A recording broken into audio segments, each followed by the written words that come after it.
शनि देव की पौराणिक कथा। शनि देव की नजर से भगवान शंकर और गणेश भी नहीं बच सके। पढ़े कथा। शनिदेव से संबंधित एक पौराणिक कथा के अनुसार एक समय शनि देव भगवान शंकर के धाम हिमालय पहुंचे। उन्होंने अपने गुरुदेव भगवान शिव को प्रणाम कर उनसे आग्रह किया, हे प्रभु, मैं कल आपकी राशि में आने वाला हूँ, अर्थात मेरी वक्र दृष्टि आप पर पड़ने वाली है। शनिदेव की बात सुनकर भगवान शंकर हतप्रभ रह गए और बोले, हे शनिदेव, आप कितने समय तक अपनी वक्र दृष्टि मुझ पर रखेंगे? शनिदेव बोले, हे नाथ, कल सवा प्रहर के लिए आप पर मेरी वक्र दृष्टि रहेगी।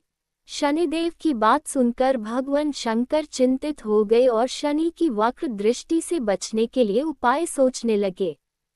शनि की दृष्टि से बचने हेतु अगले दिन भगवान शंकर मृत्युलोक आए।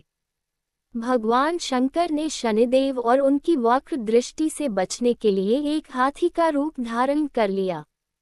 भगवान शंकर को हाथी के रूप में सवा प्रहर तक का समय व्यतीत करना पड़ा तथा शाम होने पर भगवान शंकर ने सोचा, अब दिन बीत चुका है और शनिदेव की दृष्टि का भी उन पर कोई असर नहीं होगा। इसके उपरांत भगवान शंकर पुनः कैलाश पर्वत लौट आए। भगवान शंकर प्रसन्न मुद्रा में जैसे ही कैलाश पर्वत पर पहुंचे, उन्होंने शनिदेव को उनका इंतजार करते पाया। भगवान शंकर को देखकर शनिदेव ने हाथ जोड़कर प्रणाम किया। भगवान शंकर मुस्कुराकर शनिदेव से बोले, आपकी दृष्टि का मुझ पर कोई असर नहीं हुआ। ये सुनकर शनिदेव मुस्कुराए और बोले, मेरी दृष्टि से न तो देव बच सकते हैं और न ही दानव, यहाँ तक कि आप भी मेरी दृष्टि से बच नहीं पाए। ये सुनकर भगवान शंकर आश्चर्यचकित रह गए। शनिदेव ने कहा, मेरी ही दृष्टि के कारण आपको सवा प्रहर के लिए देव योनि को छोड़कर पशु योनि में जाना पड़ा। इस प्रकार मेरी वक्र दृष्टि आप पर पड़ गई और आप इसके पात्र बन गए। शनिदेव की न्यायप्रियता देखकर भगवान शंकर प्रसन्न हो गए और शनिदेव को हृदय से लगा लिया। एक कथा के अनुसार भगवान श्री गणेश भी शनिदेव की नज़र से नहीं बच सके थे और उन्हें भी शनि की वक्र दृष्टि का सामना करना पड़ा था। ब्रह्मवैवर्त पुराण के अनुसार माता पार्वती ने पुत्र प्राप्ति के लिए पुण्य नामक व्रत था, जिसके फलस्वरूप भगवान विष्णु ने उनके गर्भ से बालक रूप में जन्म लिया। जन्म के पश्चात सभी देवी और देवता शिव पार्वती को बधाई देने और बालक गणेश को आशीर्वाद देने के लिए बारी बारी से उपस्थित हुए, परंतु शनिदेव ने बालक गणेश को न तो देखा और न ही उनके पास गए। माता पार्वती को ये बात अपने पुत्र का अपमान लगी और वो रुष्ट हो गईं।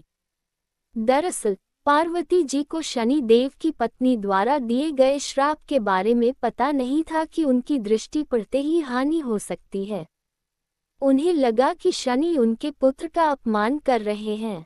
उन्होंने कहा, सूर्यपुत्र, अपनी गर्दन क्यों झुका रखी है? मेरी व मेरे पुत्र की ओर देखो, तुम मेरे पुत्र को देख क्यों नहीं रहे हो? इस पर शनिदेव ने कहा कि माते, मेरा नहीं देखना ही अच्छा है, क्योंकि सभी प्राणी अपनी अपनी करनी का फल भोगते हैं। मैं भी अपनी करनी का फल भोग रहा हूँ। ऐसा कहकर शनि देव अपने श्राप के बारे में बताते हैं। तब माता पार्वती ने कहा कि सब कुछ ठीक होगा, तुम्हारे देखने पर कुछ अमंगल नहीं होगा, क्योंकि यह मेरा पुत्र है और इसे सभी देवताओं ने आशीर्वाद दिया है।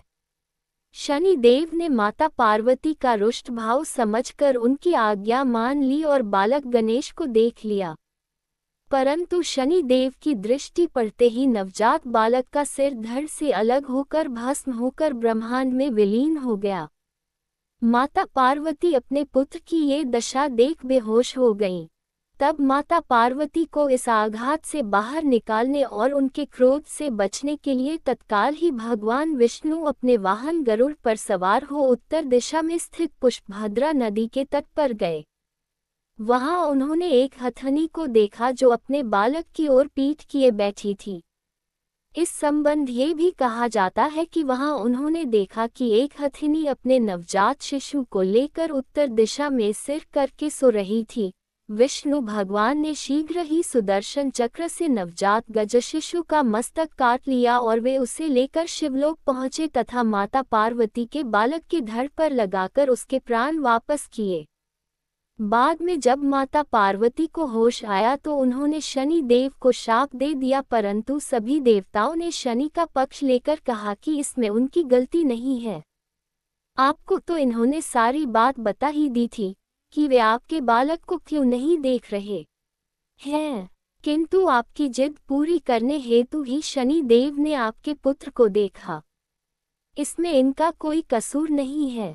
तब माता पार्वती ने शनि देव को क्षमा कर दिया और शाप को एक पैर की विकलता के रूप में परिवर्तित कर दिया।